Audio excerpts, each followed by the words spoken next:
Thank you, and thanks to the organizers for giving me this privilege and opportunity. Yes, I will focus more on the labor market issues in the ASEAN and provide some broad policy options. Let me start with 2007, prior to the food crisis and prior to the present financial crisis. In 2007, the ASEAN region as a whole was growing at the rate of 6.4%, which is pretty good.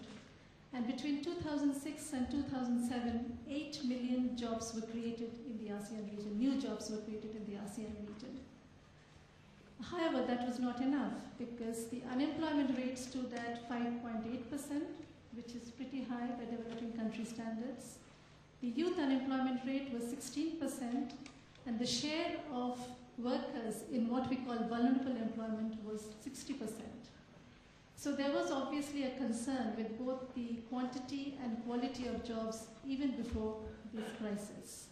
Nevertheless, there was a sense of vibrancy and a sense of dynamism in the ASEAN region, which was far more than what was there in other regions of the world.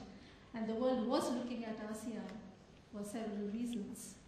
But the present financial crisis definitely has put the brakes on much of this hard-won gains because it has struck at the engine of growth of the ASEAN, which is the export-oriented sectors and the FDI sectors.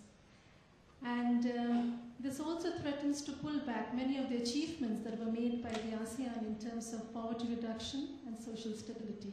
So it is a concern. We all know, and everybody has spoken at length about the rise in joblessness and job insecurity.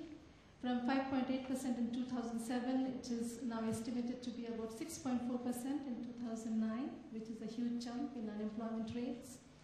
And in the absence of social protection measures or social security, there are a large number of people who would move back to low productivity agriculture or work at the margins of the informal economy, and thereby the share of workers in vulnerable employment has definitely increased from the 60% before the crisis. Also hard hit, and I'd like to make a special mention of this, are women, because the export sectors in the ASEAN countries, especially garments and electronics, were largely women-oriented. And as we all know, hard hit have also been the migrant workers and young workers. As far as young workers are concerned, let me say two things. On the one hand, youth unemployment rates were already high before the crisis. With the crisis, there has been a further shrinking of opportunities, but at the same time, there are huge numbers of young people waiting to enter the labor force, especially given the demographic structures of ASEAN countries, which are young, many of them. This is a major issue. So taking all this together, I think one can very well say that what we have in front of us is a major jobs crisis.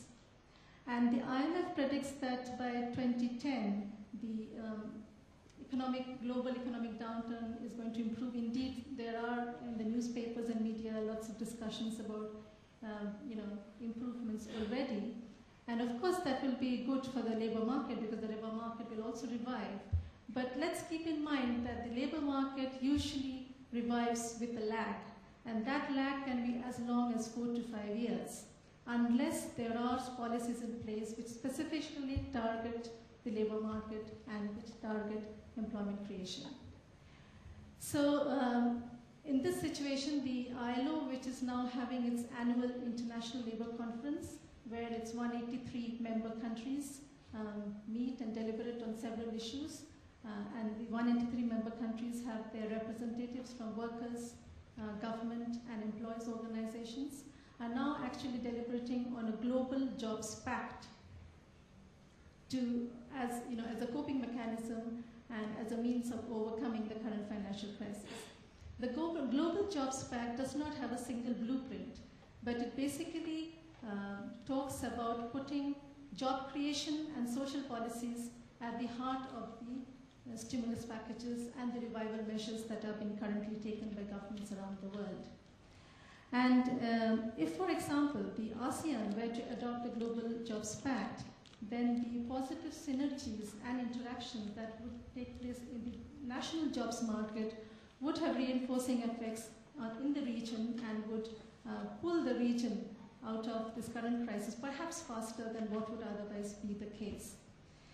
The Global Jobs Pact also makes the assumption that economic growth by itself will not create jobs, and that putting employment and social policies at the heart of the growth, economic growth, is absolutely necessary, and perhaps that is a lesson we can learn from this crisis.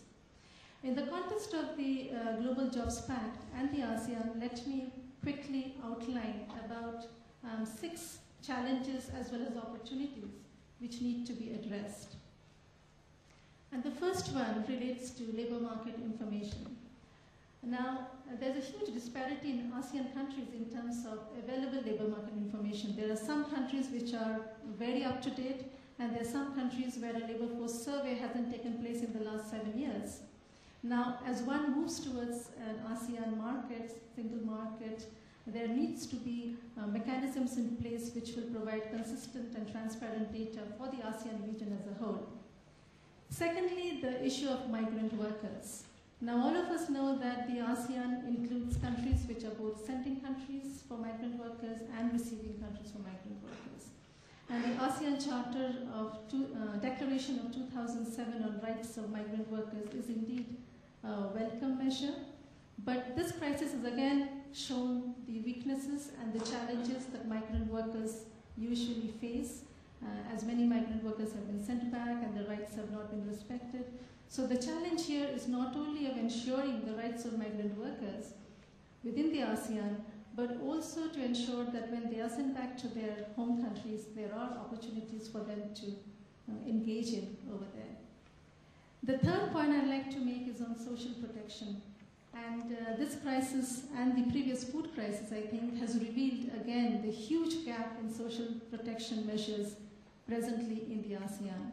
And several governments are taking it upon themselves to rectify this. For example, now countries like Malaysia, Vietnam are talking about unemployment insurance systems, conditional or unconditional cash transfers for the poor. And for the poorer countries in the ASEAN, the option is very often of safety nets through labor-intensive infrastructure development.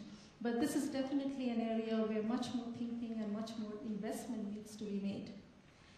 Let me also come to the issue of green jobs. And the ASEAN Charter of Socio-Cultural Committee already has a very strong element of environment and sustainability.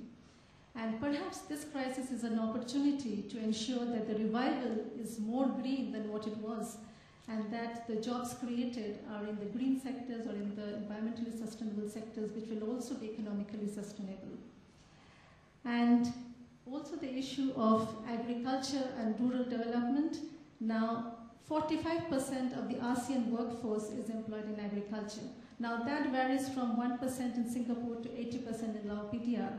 But definitely, agriculture is still the majority sector in the ASEAN, and investment and productivity increase in agriculture is a must if poverty reduction and vulnerability is to be addressed. And finally, let me just bring up to the table the question of social dialogue. Speakers before me have already spoken about it, though in a different language.